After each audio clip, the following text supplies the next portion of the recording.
Hello बच्चों, मैं शिखा learn smart with Ashok बकारिया की क्लासेस में आपका फिर से वेलकम। बच्चों, नए साल की आपको बहुत सी शुभकामनाएं। हम 10th का कल सेशन नहीं ले पाए थे, तो आज हमने 10th का सेशन लिया है। आज हम बच्चों सीखेंगे आपका टू लीनियर इक्वेशन जो हम कर रहे थे विद टू वेरिएबल्स का अगला जो टॉपिक है प्रतिस्थापना विधि। तो जो भी एचपी बोर्ड के बच्चे हैं प्लीज़ इस चीज़ को ध्यान से समझिएगा। ये वाला जो क्वेश्चन है बच्चों पक्का आपका पेपर में बनता है इस मेथड से रिलेटेड, और सीबीएसई के बच्चे भी इसको देखिए क्योंकि उनका भी यहीं से बन जाता है क्वेश्चन, जो भी आपका 2, 2.5, 3 या नंबर का सब्स्टिट्यूशन मेथड से बन जाता है। ठीक है, चलिए स्टार्ट करते हैं।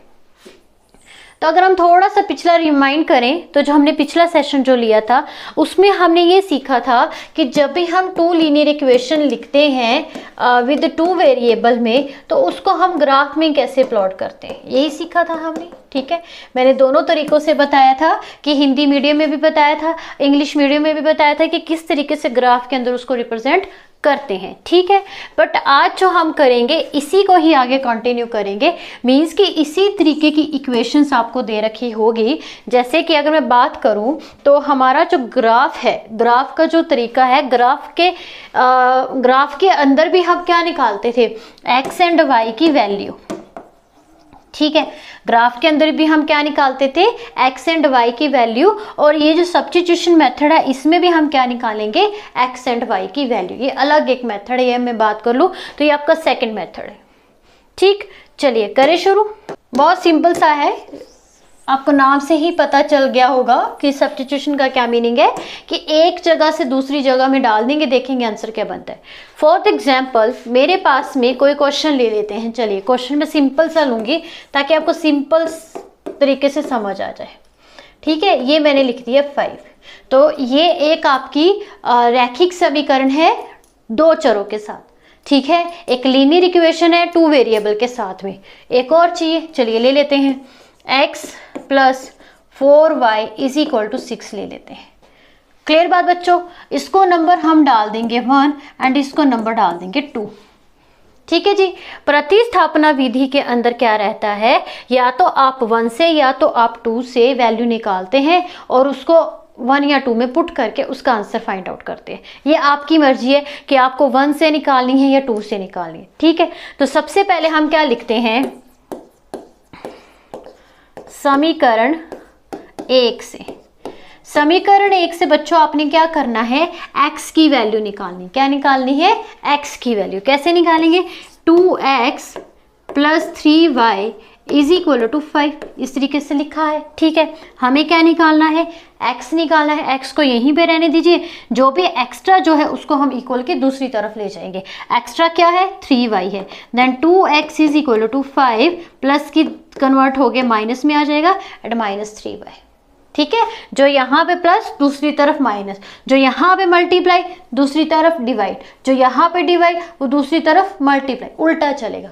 इक्वल से जब अपना कोई भी नंबर जगह चेंज करेगा तो उसका साइन चेंज हो जाता है। जैसे 3y ने अपनी जगह चेंज करी तो वो प्लस से किस में कन्वर्ट हो गया, माइनस में। ठीक, अब ये जो 2 है x का क्या है, गुणांक है। मैंने आपको शुरू के सेशन में पढ़ा रखा है कि वेरिएबल क्या है, चर क्या है और कोफिशिएंट गुणांक क्या है। ठीक है, तो 2x जो है वो 2 जो है x का क्या है, गुणांक है। इसके साथ मल्टीप्लाई कर रहा है तो दूसरी तरफ ये क्या करेगा, सभी टर्म के साथ में डिवाइड करेगा। तो हम लिखेंगे 5 माइनस 3y डिवाइडेड बाय 2, ऐसे लिख सकते हैं। ठीक है, x मेरा क्या निकला बच्चों, 5। यहाँ पे मैं लिख देती हूँ x is equal to 5 minus 3/2।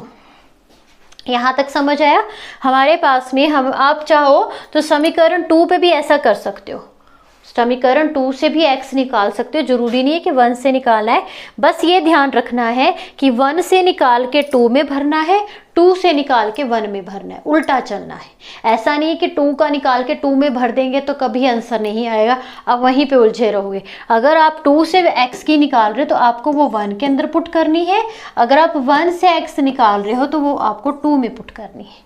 Simple सी बात है, इसी को ही हम प्रतिस्थापना विधि कहते हैं। अब देखिए x मेरा निकला बच्चों -5 माइनस 3/2। इसको हम क्या करेंगे, नंबर 2 में भरने पर क्या लिखेंगे, नंबर 2 में भरने पर। भर दीजिए नंबर 2 पे, देखिए क्या आता है। नंबर 2 पे x की जगह पे क्या लिख देंगे, ये सारी टर्म लिख देंगे। जहाँ पे भी x आपको दिखता है वहाँ पे ये नई जो टर्म बनी है उसको लिख देंगे। तो हम लिखेंगे यहाँ पे 5 - 3y डिवाइडेड बाय 2। ठीक, यहाँ पे क्या आएगा +4y over 6 sorry is equal to 6। यहाँ तक समझ में आई। अब क्या करेंगे, अब ज़्यादातर बच्चे क्या करते हैं, मैंने बहुत बच्चे देखे हैं, वो क्या करते हैं यहाँ से 2 को 4 को कैंसिल आउट कर देते हैं, 2 को 4 से कैंसिल आउट कर देते हैं। तो ये कभी भी नहीं होगा बच्चों, क्योंकि इसके बीच में जो साइन है वो प्लस का है, तो कैंसिल आउट नहीं होगा। कैंसिल आउट तब होता जब यहाँ पे मल्टीप्लाई होती, बीच में क्या रहती, मल्टीप्लाई होती, तो ये एक दूसरे के साथ में कैंसिल आउट हो जाएगा। ऐसे ये कभी भी कैंसिल आउट नहीं होता है, क्योंकि बीच का जो साइन है वो क्या है, प्लस है। ठीक, अब हमारे पास में 2 टर्म्स दे रखी हैं, बीच में निशान प्लस का है, तो ये दोनों आपस में क्या कर रही हैं, प्लस करेंगे। लेकिन ये कैसे करेंगी, ये तो कुछ और है, ये तो कुछ और है। अगर आपने शुरू के चैप्टर पढ़े होंगे तो ये एक आपका परिमेय संख्या है, रैशनल नंबर है, जो कि p/q की फॉर्म में है, और यहाँ पे तो नहीं है, तो इसको भी हम रैशनल में कन्वर्ट करेंगे ओवर 1 करके। ठीक, अब इन दोनों का क्या ले लेंगे हम, एलसीएम। 2 और 1 का एलसीएम कितना आता है, 2 आता है। ठीक है, कितना आता है, 2 आता है। 2 से 2 को डिवाइड करेंगे, 1 आया, देन 1 मल्टीप्लाई करके यहाँ पे आएगा ये रिजल्ट। ठीक, अब यहाँ पे फिर से डिवाइड करेंगे तो कितना आएगा, 2 आएगा। 2 हमारा 4 से मल्टीप्लाई हो जाएगा, then 8y is equal to 6। अब ये जो 2 है पूरी टर्म के साथ में क्या कर रहा है, डिवाइड कर रहा है, दूसरी तरफ जाके क्या करेगा, मल्टीप्लाई करेगा। तो यहाँ पे आएगा 5, इन दोनों को भी आप साथ में ही सॉल्व कर सकते हो, +5y एंड यहाँ पे आएगा 12। 6 × 2 इज इक्वल टू 12। ठीक है, तो आपके पास में 5y, y - 5 और y is equal to 7 and y is equal to 5/7। अच्छा, y निकल गया। अब y की वैल्यू कहाँ पे पुट करनी है, x पे पुट करनी है। y की वैल्यू कहाँ पे पुट करनी है, जहाँ पे भी आपने x माना है वहाँ पे पुट कर देनी। या तो आप यहाँ पे कर दीजिए, या तो यहाँ पे कर दीजिए, कहीं पे भी कर दीजिए, आपका ईजिली आंसर आ जाएगा। ऐसा नहीं है कि नहीं आएगा, आप यहाँ पे भी कर सकते हैं तब भी आंसर आ जाएगा, यहाँ पे भी कर सकते हैं तब भी आंसर आ जाएगा। ठीक है, समझ आ गया। जब हम x की वैल्यू को 5 - 3 × 5/7 करके लिख देंगे और इसको सिंप्लीफाई करेंगे तो हमारा जो x है वो निकल आएगा। तो बच्चों ये सब्स्टिट्यूशन मेथड है कि एक से वैल्यू निकाल के दूसरे में भरनी है, फिर हमारा आंसर निकलेगा, फिर उसको हमने एक और में भर के x और y दोनों निकाल लेने। ठीक है, एक्सरसाइज आपकी 3.2। चलिए, तो बच्चों क्वेश्चन नंबर जो 2 है आपका, ध्यान से समझिए, सुनिएगा मेरी बात को। जो क्वेश्चन नंबर 2 है आपका s, ये वाला s - t = 3, ये बहुत इंपॉर्टेंट है। ये बहुत, मतलब अगर आपका ABC सीरीज होता तो किसी न किसी सीरीज में ये आ ही जाता है, ये काफ़ी बार पूछा भी गया हुआ पेपरों में, तो प्लीज़ इसको ध्यान से कर लीजिएगा। हम चलते हैं, आपका फर्स्ट क्वेश्चन करते हैं, फर्स्ट से ही शुरू करते हैं ताकि आपको अच्छे से समझ में आए। x + y is equal to 14 and x - y is equal to 4। ठीक है, क्या करना है, x एंड y निकालनी है। चलिए देखिए कैसे निकालते हैं। इसको नंबर 1 ले लेंगे, इसको नंबर 2 ले लेंगे। ठीक है, अब क्या लिखेंगे, समीकरण 1 से। क्या लिखेंगे, समीकरण 1 से। 1 से क्या निकलेगा, x की वैल्यू निकालेंगे, x + y is equal to 14। तो y को दूसरी तरफ शिफ्ट कर देंगे, वो किस में कब बदल जाएगा, आपके -y में, क्योंकि मैंने कहा है कि जो इस तरफ प्लस का दूसरी तरफ जाके क्या बदल जाता है, माइनस में। इसको आप नंबर 3 डाल दोगे। क्या डाल दोगे, नंबर 3। अब आप लिखोगे कि x is equal to 14 - y। ठीक है, क्या करने पर, नंबर 2 में भरने पर, नंबर 2 में भरने पर भर दीजिए। नंबर 2 पे देखिए क्या आएगा, x की जगह पे क्या लिखना है, 14 - y, देन 14 - y x की जगह पे, आगे माइनस है और y अलग से है, और यहाँ पे आ गया 4। ठीक है, 14 माइनस माइनस क्या हो जाएगा बच्चों, प्लस हो जाएगा। यहाँ पे आएगा -2y and is equal to 4, -2y is equal to 4 - 14। ठीक, तो क्या आएगा, -2y is equal to -10, minus से माइनस कैंसिल हो गया और y बच्चों कितना आया 10/2 और y कितना आ गया हमारे पास में 5 आ गया। y तो निकला है, अब क्या निकालना है, x निकालना है। हम लिखेंगे y is equal to 5 number 3 में भर देते हैं। चलिए नंबर 3 में भरने पर हमारे पास में क्या आएगा, x is equal to 14, y की जगह पे क्या लिखूंगी मैं 5, तो यहाँ पे आएगा 5 और x इज इक्वल टू कितना बन जाएगा 9। तो ये हमारा x भी आ गया और y भी आ गया। इस तरीके से क्वेश्चन करना है आपको, ठीक है। कि पहला आपने क्या किया कि नंबर 1 या नंबर 2 कुछ भी उठा सकते हैं, पर ज़्यादातर 1 ही उठाते हैं। ऐसा नहीं कि 2 से नहीं कर सकते, 2 से भी कर सकते हैं, पर वही बात है कि ध्यान में रखना है कि निकाल के भरना किसके अंदर है। तो आपने क्या करना है कि नंबर 1 का निकाल के नंबर 2 में भरना है, ठीक है। ये नंबर 2 में भरना है, नंबर 2 में भर के आपका y निकल आएगा, y जो भी आएगा उसको फिर से किस में भर देना, नंबर 3 में, और हमारा आंसर x भी आ जाएगा। इसको हम क्या कहते हैं बच्चों, प्रतिस्थापना विधि या सब्स्टिट्यूशन मेथड, ठीक है। चलिए नेक्स्ट क्वेश्चन देखते हैं हम। नेक्स्ट क्वेश्चन जिसको मैंने वेरी इंपॉर्टेंट बोला था अभी, ठीक है, s minus t is equal to 3 and s over 3 plus t by 2 and is equal to 6, और नंबर 1 एंड नंबर 2 है, बाद में देखते हैं। चलिए इसको कैसे करेंगे देखते हैं। बच्चों ध्यान से देखिए, आपकी जो समीकरण रहती है मतलब कि रैखिक समीकरण 2 वेरिएबल में, वो इस तरीके से होती है ना। यहाँ पे s minus T, s and t के हैं 2 वेरिएबल है, 2 क्या है वेरिएबल है, और इनके जो कोफिशिएंट है या गुणांक है वो कितने हैं, 1 है, ठीक। अब क्या करेंगे, ये वाला जो दूसरे जो इक्वेशन दे रखी है s/3 एंड t/2, बट ये कुछ रैखिक समीकरण की तरह लग नहीं रही है, मतलब कि ये लीनियर प्रोग्रामिंग की तरह लग ही नहीं रही है। इसको क्या करेंगे हम, इसको सबसे पहले हम सिंप्लीफाई करेंगे, ठीक है। तो हम क्या लिखेंगे कि s minus t is equal to 3 as a number 1 तो है ही है, बट ये नहीं बना पूरा, इसको करना पड़ेगा। चलिए इसको सॉल्व करते हैं। s/3 and plus t/2 is equal to 6, इन दोनों का क्या ले लेंगे बच्चों, LCM, जो कि आएगा 6। 6 क्या करेगा, 3 से पहले डिवाइड करेगा, 3 से डिवाइड करने पे कितना आएगा बच्चों, 3 2 6 एंड 2 किससे मल्टीप्लाई होगा आपका s के साथ में, ठीक है। बीच में निशान है प्लस का। अब आपकी 2 की टर्न है, 2 3 6, कितना आया 3, 3 किससे मल्टीप्लाई होगा, t से, तो यहाँ पे आएगा 3t and is equal to 6, ठीक है। Both the terms are divided to each other, दोनों आपस में भाग कर रही है, तो जो भाग करेगी 6 दूसरी तरफ जाके किस में बदल जाएगी, मल्टीप्लाई में। तो ये आएगा हमारे पास में 2s plus 3t and 6 into 6 is equal to 36, दूसरी तरफ जाके मल्टीप्लाई, ठीक।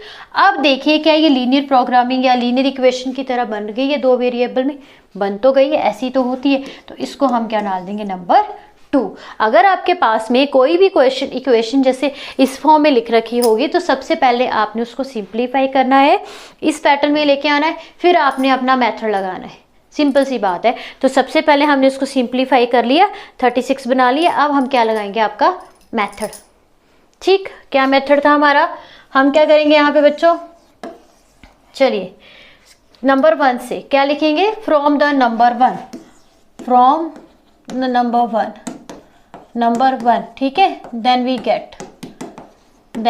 गेट क्या आएगा हमारे पास में कि s minus t is equal to 3, क्या फाइंड निकालेंगे बच्चों, s निकालेंगे। अच्छा s निकालेंगे तो t किसके अंदर है, माइनस में। साइन आगे का देखते हैं, पीछे का नहीं देखते हैं, कई बच्चे कंफ्यूज रहते हैं। कई बच्चे साइन कैसे देखते हैं, s जी माइनस का है, क्यों, क्योंकि उसके पीछे माइनस है, नहीं। साइन जो देखते हैं हम हमेशा आगे देखते हैं, किसी भी टर्म के आगे कौन सा निशान बना है उसको देखते हैं। अब जैसे यहाँ पे टी है तो उसके आगे कौन सा निशान बना है, माइनस का, तो इसको हम देखेंगे एज ए माइनस टी।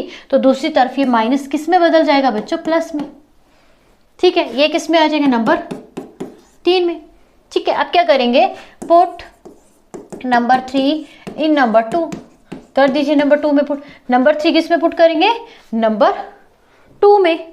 तो 2 में क्या था, 2 था, s की जगह पे तुम ये सारा लिखोगे, s की जगह पे 3 प्लस t लिख दोगे, आगे है प्लस 3 एंड टी वैसा का वैसा, और यहाँ पे 36 है। ठीक, आप देखिए आगे क्या करेंगे, ये आपस में क्या करेंगे बच्चों, मल्टीप्लाई करेंगे। 3 2 ज़ा 6, 6 plus 2t and plus 3t is equal to 36। ठीक है, अब क्या आएगा 6, ये कितने बन गए 5t and is equal to 36। 5t 36 minus 6, 5t is equal to 30, 36 minus 6 is equal to 30। तो यहाँ पे t कितना आ जाएगा बच्चों 30/5, और हमारा आंसर कितना आ जाएगा t is equal to 6। t is equal to 6 निकल गया। अब क्या करना है, s निकालना है, भर दीजिए यहाँ पे 6। ठीक है, क्या लिखेंगे कि s is equal to 3 plus t है। अब हमने t को ढूंढ लिया है, t तो 6 आ गया भाई, 6 लिख देते हैं, तो s भी निकला है जो कि कितना आया 9। तो ये हमारे s एंड t निकल आए हैं बाय सब्स्टिट्यूशन मेथड। क्लियर बात, ठीक है, सिंपल सा था। ठीक, अब हमारी जो एक्सरसाइज है उसमें हर एक क्वेश्चन अलग तरह का दे रखा है, कुछ डिवाइड में दे रखे हैं, कुछ अंडर रूट में दे रखे हैं। ठीक है, तो मैं बीच बीच में जो भी जितने भी आज क्वेश्चंस होते हैं उसको सॉल्व करते हैं, बाकी की जो बच जाएगी बच्चा एक्सरसाइज उसको हम कल करेंगे। तो जितना आज कर सकते हैं उतना हम करेंगे। ठीक है, क्लियर बात। कुछ क्वेश्चन आपको भी प्रैक्टिस करने हैं, नहीं आएंगे तो प्लीज़ बताइए, जो भी आपको कमेंट सेक्शन पे रहता है डाउट बताइए।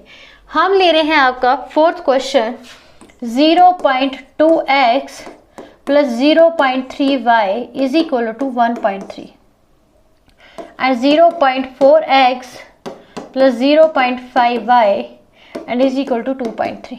ठीक है, देखिए हमारे पास में जो रैखिक समीकरण आती थी वो एक सिंपल सी होती थी, उसमें डॉट वगैरह तो कहीं आपने देखे नहीं थे, डेसिमल नहीं देखे थे। अब डेसिमल आ गया, अब क्या करेंगे इसको, या तो जिनको अच्छे से पता है बच्चों को, देखिए सिंपल सी बात है, जिनको अच्छा से पता है कि डॉट होगा या डेसिमल होगा तो कैसे मल्टीप्लाई या एडिशन करेंगे, वो तो डायरेक्ट कर सकते हैं, डायरेक्ट उसको सॉल्व कर सकते हैं। लेकिन कईयों को जिनको नहीं पता है वो देखेंगे, सबसे पहले उसको हम क्या करेंगे, इसका डेसिमल रिमूव करेंगे, जैसे कि इक्वेशन नंबर 1 से करेंगे। ठीक है, हम लिखेंगे यहाँ पे नंबर 1 नंबर 2 रहने दीजिए, इसको हम बाद में लिखेंगे। ठीक है, हम लिखेंगे आंसर में let 0.2x and 0.23y is equal to 1.3। इसको सिंप्लीफाई करेंगे। सिंप्लीफाई कैसे करेंगे, डेसिमल रिमूव करेंगे।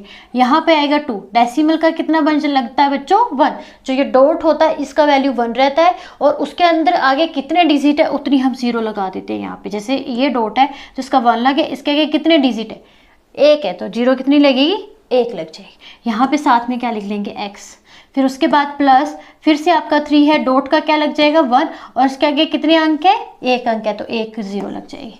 अब यहाँ पे भी क्या है 13 है, 31 का डॉट और उसके आगे है 1 डिजिट जिसकी 1 0। ठीक है, अब क्या करेंगे, देखिए ये सिंपल सी बात है, ये हमारे सब कैंसिल आउट हो जाते हैं ऐसे ही, बट ये कैंसिल आउट हुए कैसे वो मैं आपको डिटेल में बताती हूँ। चलिए, ये तो मुझे तो पता है कि कैंसिल आउट हो जाएंगे, लेकिन कुछ हैं बच्चे जिनको नहीं पता, उनको भी मैं बताती हूँ कि ये कैंसिल आउट कैसे होते हैं। ठीक, देखिए अगर आपको समझ में आ जाएगा तो आप इसको डायरेक्ट भी कर सकते हो। अच्छा, आपने क्या लेना बच्चों, दोनों का एलसीएम। एलसीएम लेने पे हमारे पास में आएगा 10। ठीक है, आप याद रखिएगा जब भी हमारा नीचे के दोनों बारी में हर क्या हो, दोनों जो भी परिमेय संख्या है अगर उनके हर सेम है तो ऊपर वाली को हम डायरेक्ट प्लस कर देते हैं। ठीक है, उसको हम क्या कर देते हैं डायरेक्ट प्लस कर देते हैं और सीधे सीधे लिख देते हैं जो भी होगा, जैसे कि 2x एंड 3y। जैसे कुछ किसी को मल्टीप्लाई या डिवाइड नहीं करते, सीधा लिख देते हैं। अच्छा, अब हमारे पास में 13/10 आ जाएगा, ये यहाँ पे डिवाइड है, दूसरी तरफ जाके क्या करेगा मल्टीप्लाई करेगा। बट आप ये याद रखिएगा, ये भी एक मेथड है। दूसरा क्या है कि जब भी आमने सामने की टर्म बराबर होती है तो सिंपल तरीके से कैंसिल आउट हो जाती है, तो आप इसको डायरेक्ट भी कर सकते हैं। ये तो ये हमारे पास में सिंप्लीफाई होके आ गई, जिसका समीकरण नंबर नाम क्या है 1 है। ठीक है, अब क्या करेंगे, सिमिलरली लिखेंगे हम। सिमिलरली हमने दूसरी इक्वेशन को पूरा लिखने की ज़रूरत नहीं है बच्चों, आप डायरेक्ट लिखोगे कि 4x आएगा and 5y and is equal to 23, क्योंकि वो भी इसी तरीके से ही सॉल्व की जाएगी। ठीक है। अब इसके बाद क्या करना है, प्रतिस्थापना विधि लगा देंगे। क्या करेंगे, सबसे पहले 1 से x निकालेंगे, नंबर 2 में पुट करेंगे, फिर वहां से y आएगा, उसको नंबर 3 में पुट करेंगे। समझ गए ना, प्रतिस्थापना विधि में क्या करेंगे, जैसे अभी हमने पिछला क्वेश्चन किया सेम एज वैसे ही करेंगे। ठीक है, ये आपका होमवर्क है, आप इसको घर पे प्रैक्टिस करिए। अगर आपको इसके नीचे की प्रतिस्थापना विधि नहीं आती फिर भी कमेंट सेशन पे बताइए। जो इम्पोर्टेंट जो चीज़ थी, जो बताने वाली थी, वो मैंने आपको बता दी है कि पहले उसको सिंप्लीफाई करना है, फिर उसमें प्रतिस्थापना विधि लगानी है। ठीक है, चलिए आगे। चलिए नेक्स्ट क्वेश्चन है हमारे पास में, 5th पार्ट है आपका, √2x and plus √3y is equal to 0 and √3x minus √8y is equal to 0 as a number 1 and as a number 2। ठीक है, क्या करेंगे, अब √ आ गया, हो ये तो बहुत ही मुश्किल है। नहीं, ये बिल्कुल सिंपल सा क्वेश्चन है। √ की वैल्यू को √ के अंदर ही रखना है, कुछ भी नहीं करना है। जैसे आपने प्रतिस्थापना विधि सीखी है, सिंपल वैसे करते चलना। ठीक है, अब लिखेंगे नंबर 1 से। नंबर 1 से क्या निकल रहा है बच्चों, देखिए √2x plus √3y is equal to 0 and √2x यहाँ पे क्या आ जाएगा, माइनस √3y। ठीक है, और यहाँ से जब x निकालेंगे देन √3 एंड ये मल्टीप्लाई में तो ओवर चला जाएगा √2 एंड इंटू 5। ठीक है, अब ये नंबर 3 बन गया है। नंबर 3 को किस में पुट करेंगे, नंबर